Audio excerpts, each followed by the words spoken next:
After all the stress my recent puzzling adventures caused me, I think it is time to do something hopefully a bit more relaxing.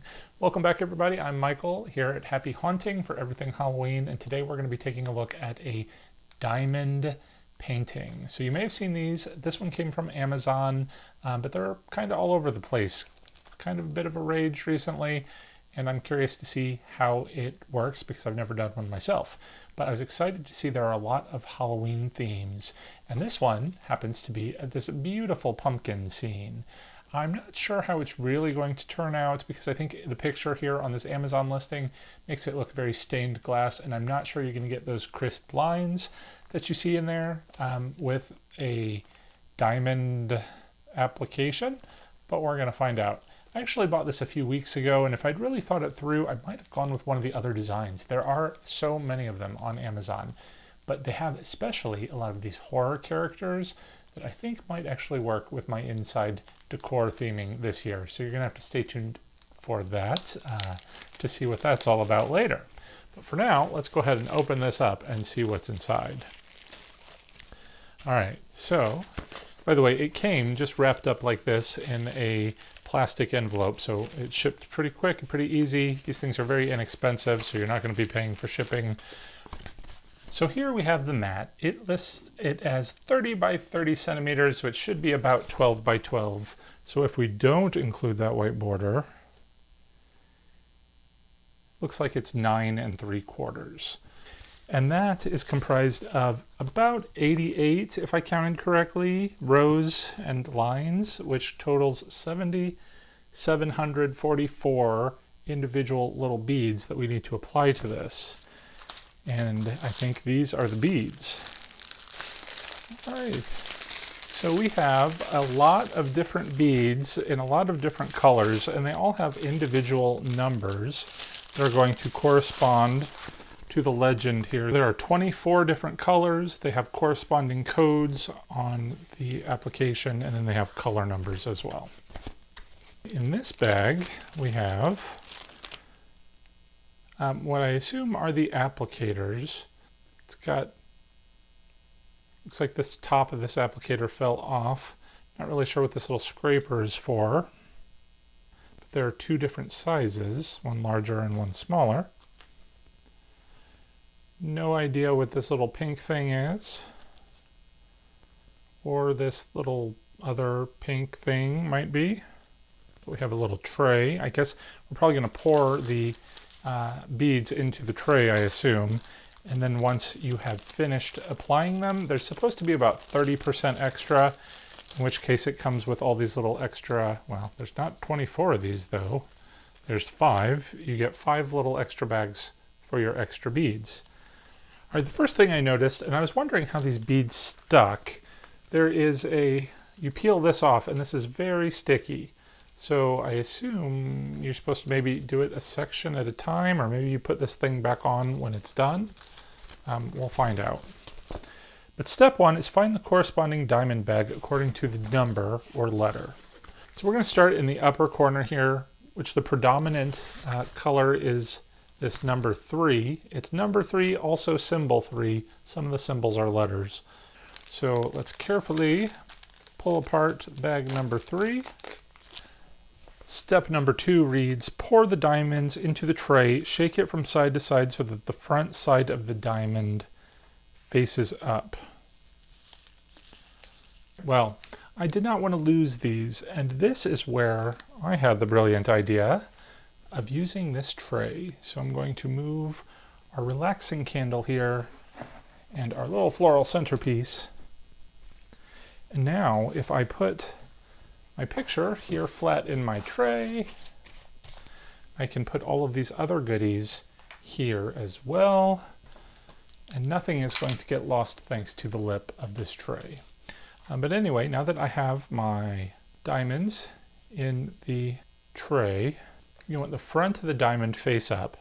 I don't know what the front of the diamond is. Apply red wax to the tip of the pen.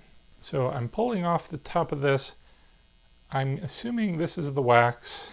Use the pen to absorb the diamond in the tray. I'm realizing now too that yes, you want to use the top of the diamond, the bottom of the diamond is flat, obviously, because that's what you want to stick on here. Top of the diamond has some facets. So attach the diamond to the corresponding number or letter on the canvas, and then repeat until the whole painting is completed. All right, so if my calculations are correct, as I said, there were about 7,500 of these that we're going to have to do. If we can average maybe 2.5 seconds for that, this is going to put us between 5 and 6 hours. Hopefully that works. We'll see. I'm just now realizing I think this was supposed to go over our little applicator to be like a gripping, so that your fingers don't get tired on here. Oh, look at that. Oh, that's much nicer. Let's keep going. Here we are at half an hour in, and I've got most of 4 rows of this black beading done.